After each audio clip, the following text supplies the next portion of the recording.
Iniulat na isang source na inamin umano ng isang Chinese general na kinakabahan siya dahil unti-unti na umanong pumapalag ang Philippine Coast Guard at Navy sa mga ginagawang aksyon ng Chinese Coast Guard at militia sa West Philippine Sea.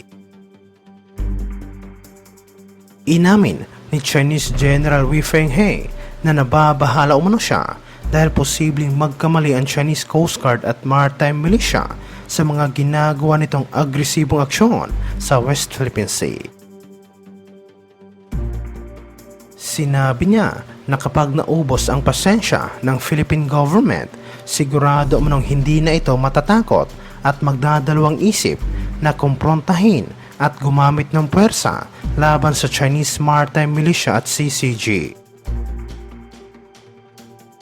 Anya na alam umano ng Chinese military na limitado lang ang kakayahan ng Armed Forces of the Philippines, ngunit nababahala sila kapag sumali ang Estados Unidos sa gulo dahil sigurado umano na magiging katapusan na ito ng Chinese military.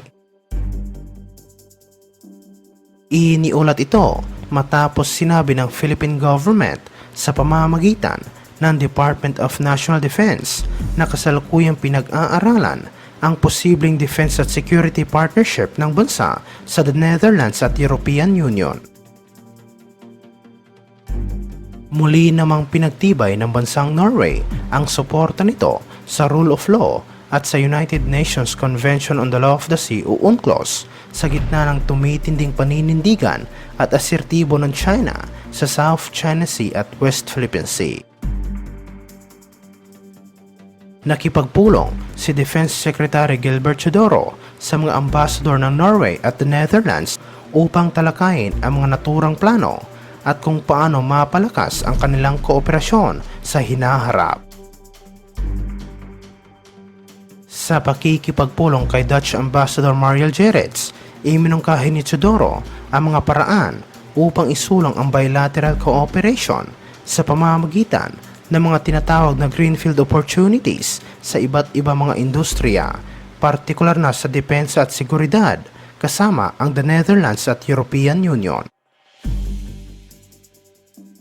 Binanggit ng ambassador kung paano pinagtibay kamakailan ng Pilipinas ang bagong national security policy nito at sinabi ng proposal tungkol sa pagbuo ng Naval Defense Industry Cooperation ay magbibigay ng long-term na strategic at economic advantage sa Pilipinas. Sumang-ayon naman si Chodoro tungkol sa nasabing defense cooperation dahil kinukonsidera ng DND ang kahalagahan ng iba pang mga areas tulad ng cyber at artificial intelligence, pati na rin ang mataas na potensyal na makipagsosyo sa the Netherlands sa iba pang mga bagay. Samantala sa ibang aspeto naman, iniulat na nagpaputok umano ng warning shot ang Navy sa mga barko ng Chinese Maritime Militia na nagkukumpulan at sinabi na agresibo umanong nakikialam ang Chinese militia sa mga operasyon ng armed forces sa lugar. Sinabi sa report na nagpadala ang Navy ng 2 warship upang bantayan ang mga barko ng Coast Guard, ngunit agresibo umanong hinarang ng mga Chinese ang hukbong dagat. At dahil dito, nagpaputok ng warning shot upang mapaalis ang mga barko ng Chinese militia na pilit na humaharang sa mga barko ng Sinabi sa report na mananatili umano ang sa Ayungin Shoal upang magbigay ng suporta sa mga ginagawang resupply mission ng Armed Forces of the Philippines sa BRP Sierra Madre.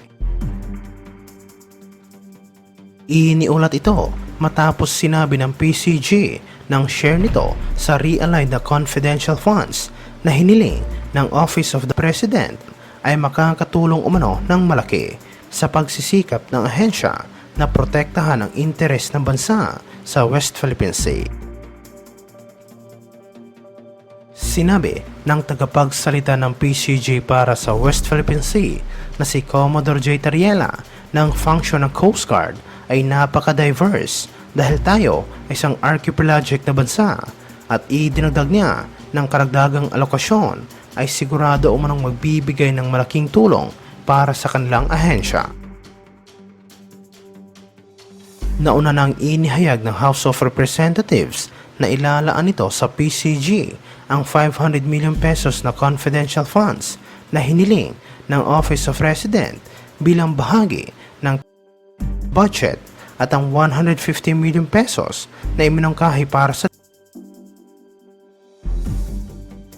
Ang desisyon na ito ay ginawa ng House Committee on Appropriations matapos makatanggap ang gobyerno ng mga kritisismo dahil sa paglalaan ng malaking confidential at intelligence funds sa mga government agencies na walang mandate na tugunan ang national security concerns ng bansa.